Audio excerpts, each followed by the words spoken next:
தென்கிழக்காசியாவில் திட்டமிட்ட வகையில் கில்லான் பள்ளத்தாக்கில் செயல்பட்டு வந்த மிகப்பெரிய ஆமை கடத்தல் கும்பல் முறியடிக்கப்பட்டது. ஸ்லாங்கூர் அம்பாங்கில் செயல்பட்டு வந்த அந்த கும்பல் குமாஸ்தா நிர்வாகி உட்பட பல அடுக்குகளை கொண்ட தொழிலாளர்களுடன் செயல்பட்டு வந்துள்ளதும் நிறுவனமாகியிருக்கிறது. ஆசியா மற்றும் ஆப்பிரிக்கா நாடுகளிலிருந்து பல்வேறு வகையான ஆமைகளை கடத்தி வந்து அவற்றை விற்பனை செய்து வந்த அந்த கும்பல் ஜூலை 2ஆம் தேதி பர் இலித்தான் மற்றும் போலீஸ் குழு மேற்கொண்ட அதிரடி நடவடிக்கையில் முறியடிக்கப்பட்டதாக பர் இலித்தான் தலைமை இயக்குநர் டத்தோ அப்துல் காடிர் அப்துல் அஷீம் தெரிவித்தார். உள்நாட்டவர்களால் செயல்பட்டு வந்த இக்கும்பல் கடந்த 5 ஆண்டு காலமாக செயல்பட்டு வந்துள்ளதாக போலீஸ் விசாரணையின் மூலம் தெரிய வந்திருக்கிறது.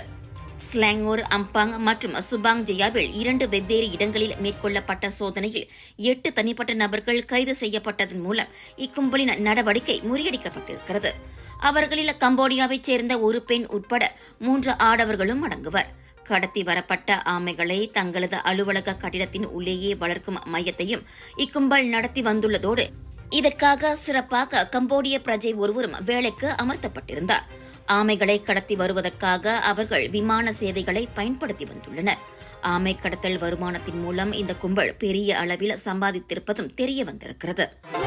சொல்யூஷன்ஸ் வழங்கும் ஷேர் தி லவ் சித்ரீராம் படைக்கும் பிரம்மாண்ட இசை நிகழ்ச்சி ஜூலை 13ஆம் தேதி இரவு 7 மணிக்கு சிங்கப்பூர் எக்ஸ்போ ஹால் 7 நுழைவுச்சீட்டுகளை இப்போதே சிஸ்டிங்கில் பெற்றுக் கொள்ளுங்கள். ஆதரவாளர்கள் ராயல் செக்யூரிட்டி மற்றும் நாங் ஸ்கின்.